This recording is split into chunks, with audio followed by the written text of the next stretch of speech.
Bonjour mes chers élèves, j'espère que vous allez bien. Notre leçon d'aujourd'hui c'est le cube et le parallélépipède, aire latérale et aire totale.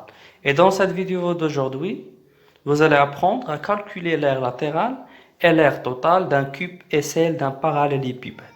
Alors voici notre exercice. Je calcule l'aire latérale et l'aire totale de chaque solide. On a ici dans cet exercice de solide.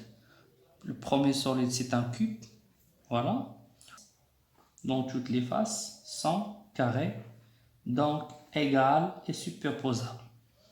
Et aussi, les arrêts d'un cube, elles sont isométriques. Voilà, ici, on a l'arrêt, est égal 3 mètres. Le deuxième figure, c'est un parallélépipède, dont toutes les faces sont rectangles. Les arrêts sont opposés d'une même face. Et là aussi 3 dimensions, longueur, largeur, hauteur. Longueur 3 mètres, longueur 5 mètres, largeur 3 mètres et hauteur 2 mètres. C'est bon? On va commencer. Alors, deux choses sont demandées pour cet exercice. On me demande l'aire de ce carré et ainsi que l'aire totale. Alors, pour l'aire latérale, R latérale est égal à fois 4. Que veut dire A? Ou bien que signifie A? A, c'est l'arête. L'arête d'un cube. Et l'arête de ce cube est égal à 3 mètres. Je vais commencer justement. Je vais faire une application numérique.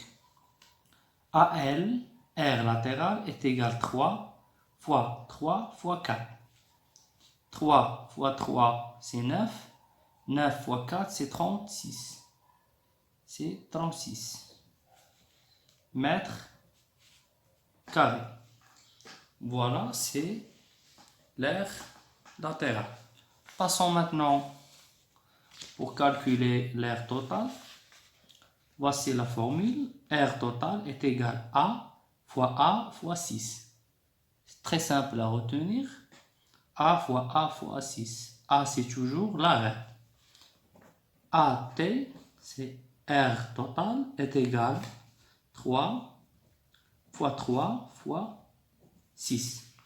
C'est bon? AT est égal à 3 fois 3, c'est 9, fois 6, c'est 4 mètres carrés. Voilà, c'est l'aire totale. Voilà notre prisme droit, deuxième prisme droit. Je vais commencer à chercher pour déterminer l'aire latérale et l'aire totale comme tout à l'heure. Alors pour l'aire latérale de ce parallélépipède, aire latérale, la formule est égale le périmètre d'une base multiplié par la hauteur. C'est bon, le périmètre d'une base multiplié par la hauteur.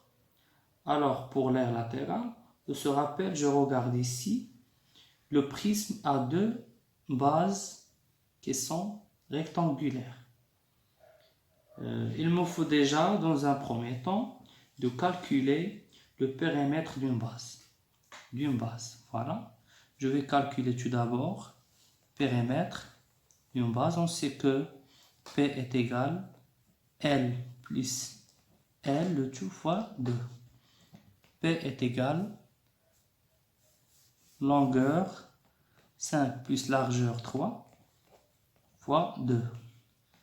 P est égal 5 plus 3, 8 fois 2, 16 mètres. C'est bon, c'est le périmètre. Maintenant, AL est égal P de base, périmètre du base, 16 fois H, c'est la hauteur, c'est 2. Très bien, alors AL est égal 16 fois 2, c'est 32 mètres carrés. Voilà.